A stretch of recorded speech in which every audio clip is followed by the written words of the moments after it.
रामलाल एक खूप श्रीमंत व्यक्ती होते. त्यांना 2 मुलं होती.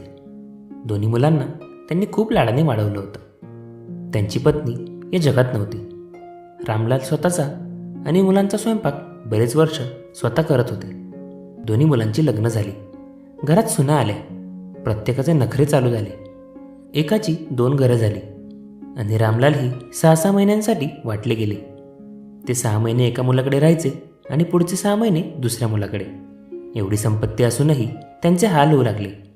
पण मुलं मात्र त्यांच्या पैशांवर ऐश करत होते. ते विचार करू लागले की आपण मुलांना किती प्रेमाने एकत्र वाढवले, त्यांना एकीची शिकवण दिली आणि आज आपणच वाटलो गेलोय.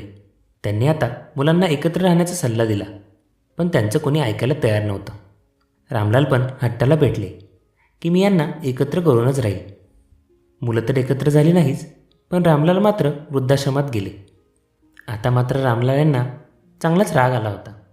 त्यांनी मुलांना धडा शिकवायचं ठरवलं. त्यांनी त्यांची सगळी संपत्ती राज्यपालांच्या नावे केली आणि ही संपत्ती शाळा किंवा हॉस्पिटल बांधण्यासाठी किंवा समाज कल्याणासाठी वापरली जावी अशी त्यांनी इच्छा मांडली. मुलांकडे आता फुटी कवडी उरली नव्हती आणि त्यांना कायमची अद्दल रामलाल यांनी घडवली होती. मंडळी, कशी वाटली मग कथा? कथा आवडली असेल तर व्हिडिओला लाईक आणि चॅनलला सबस्क्राईब करा. ऐकत रहा मनाचे बोल.